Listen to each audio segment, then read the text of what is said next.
Hello, today's Saturday, December 7th, 2024, and I'm Jason Shapiro with Crowded Market Report. This week I wanted to talk about something because somebody sent me a video of this online, market guru guy. And he loves to talk about, apparently, how 80% of his trades make money. He says he's not perfect, he loses on 20%, but if you can make money 80% of the time, then you'll be good. And I think that this is the most wrong and misunderstood thing that happens in trading. It's not about how many trades you have that make money. Sure, we all want to make money on all of our trades, but that's not going to be possible. But just do the math. If you have $100 in your account and you make money on 80 trades and you make $1 on each trade, you made $80. That's 80%. It's a great return. But if you lose $4 on the 20 losing trades, you've lost $80. You're flat. Doesn't get you anywhere. If you lose $5 on the 20 losing trade, you lost $100. You made 80 on 80 winners. You lost 100 on 20 losers. You're down 20%. That's not what we want to be doing. In fact, we want to be doing the opposite. If you made money on 20% of your trades and you made $5 and you lost money on 80% of your trades and you lost $1 in each one, you made 20% return. That's what we want to do. And that's really what the game is. You want to get yourself in trades that offer that type of risk reward, right? That's what this game is about. Not a high batting percentage, not predicting the future of where things are going to go, but getting yourself into trades that will pay off a large amount and lose a small amount if you are wrong. That's how we make money over time. The way that I do that, and you have to come up with a process that does this. My particular process is I look for things that are very crowded, so that if they go the other way, they can squeeze, because there's a lot of, let's say, shorts out there that need to get squeezed so you can get a big move higher. And then on the downside is I have my entry. I know where my stop is, where the trade is wrong. My stop is where the trade is wrong. If I'm picking a turn and it makes a new low, then the trade is wrong. I get out. So I know where that new low is. I know where my entry is. I size the trade so that I lose my expected percent, let's say 1% on that trade.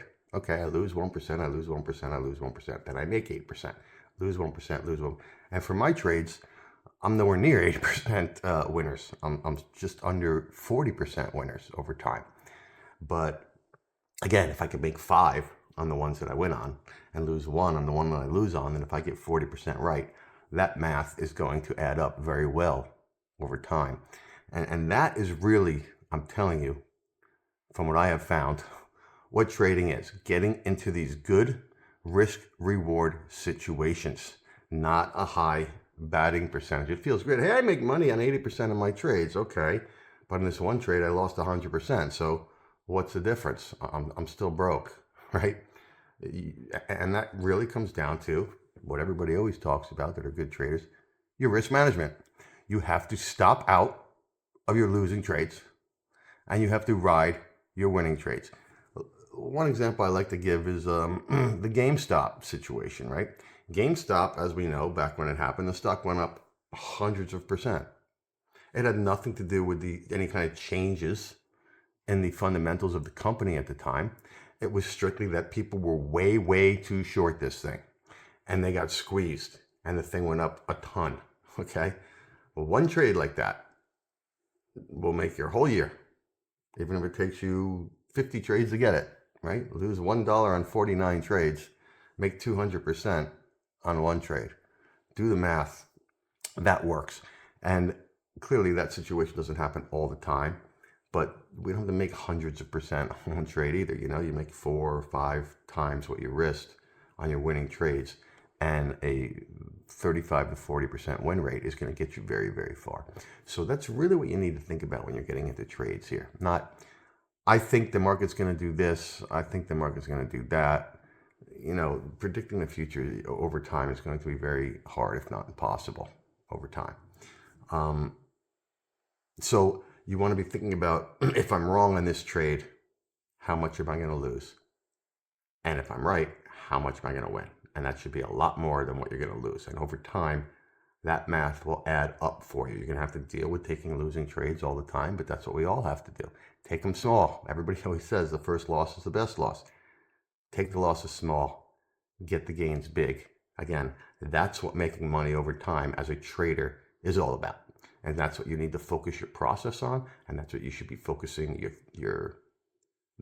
what you're trying to do here on, right? Because that's what wins, not what large percentage of winning trades you have. That's the exact opposite of what's going to work, right? And we see that from this particular guru who I talked about in the beginning. He does that all the time. Maybe he makes money on 80% of his trades, but he loses tons of money on the ones he loses on, and one goes with the other, you know? He won't take his loss. And that's another thing. It's not a loss until I take it is wrong, okay? Horrible thought process. It's a loss, okay? It shows up in your brokerage account as a negative number, whether the trade is open or closed, right? Just holding on, hoping it's going to come back is what's going to blow you out, right? So anyway, that's my thoughts for the week. I hope that makes sense. I hope that helps. And I hope everybody's doing okay out there, all right? Please like this video if you liked it. And check us out. Crowded Market Report. We have a free Substack. We have all these YouTube videos that we do. We have a newsletter on our webpage. So crowdedmarketreport.com. Please check it out if you like it. And we'll talk again soon. Thank you.